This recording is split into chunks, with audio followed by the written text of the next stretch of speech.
Então, pessoal, continuando, nós vamos ver agora quais são os tipos de dados que existem em Python. Bom, quando nós vamos programar, nós vamos trabalhar com diversos tipos diferentes de dados, né? Como foi dito na aula introdutória, né? Nós podemos trabalhar com palavras, que nesse caso são as strings, mas também números, né? Que acontece na maior parte dos casos. O int são números inteiros. Por exemplo, 1.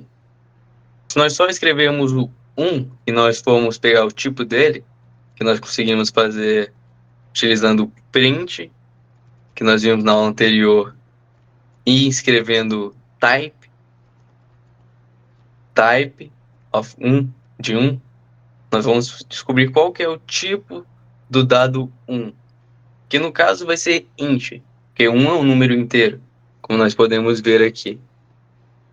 Exato. Isso também acontece com números negativos. Números negativos também são do tipo int. Menos 31 também é int. E o zero. O número zero é um int. Bom, também temos o float, né? O tipo de dado float, que é basicamente um número, né? Só que é um número quebrado, né? Um número com um ponto flutuante. Normalmente, né, aqui no Brasil, quando a gente vai, em alguns casos, né, quando a gente vai falar que algum número é quebrado, né, nós digitamos, por exemplo, 2,3, né? Só que aqui em Python, a vírgula não é utilizada para isso. Então, aqui a gente vai ter que falar que é 2.3.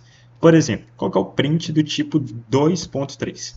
Quando a gente for executar isso, vai dar float. Também pode ser negativo, menos 12.3, por exemplo. E se a gente usar 0.0, também é um float, porque tem um ponto. Isso se configura o tipo float. Também temos o str, né? Que são as strings. No caso, palavras. Que são extremamente importantes em Python. E essas palavras, no caso, podem também ser uma letra. Por exemplo, C. Só que, como é uma string, né? Nós temos que escrever entre aspas. Toda string é dada entre aspas. E aqui, como podemos ver, o tipo de C é str, é uma string. Só que se nós testarmos sem as aspas, vai configurar um erro. Você não está definido. Só que, Se nós colocarmos entre aspas ou entre duas aspas, vai estar correto de qualquer forma. Como podemos ver, entre duas aspas, também vai ser uma string. Outra coisa interessante é que se nós pegarmos, por exemplo, 12.3, que é um float, só que colocarmos entre duas aspas, ou entre aspas simples, também vai ser uma string. Ou seja, o que caracteriza uma string é estar entre aspas, independente do que esteja lá dentro. Pode ser letras, mas também pode ser números. Qualquer caractere, por exemplo, um ponto de interrogação, também vai ser uma string. Não importa o que esteja lá dentro. Pode ser, mas na maior parte das vezes, né, string é mais associado a palavras, como por exemplo, o Hello World.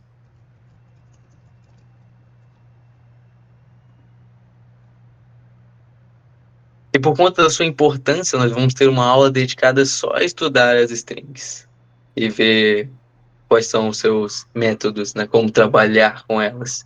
bom, e o último tipo mais importante assim nessa parte básica de Python é o booleano. O booleano é nada mais, nada menos que verdadeiro ou falso. Como Python é uma linguagem que foi escrita em inglês, né? Vocês vão perceber, né, que tipo é type, né, em inglês. True é verdadeiro, só que em inglês. Podemos ver aqui o true, o booleano, e o false vai ser booleano também. O tipo booleano será usado para fazer basicamente operações lógicas, né? Utilizaremos muito o booleano dentro de condicionais, né? Iremos ver isso mais para frente ao decorrer do curso.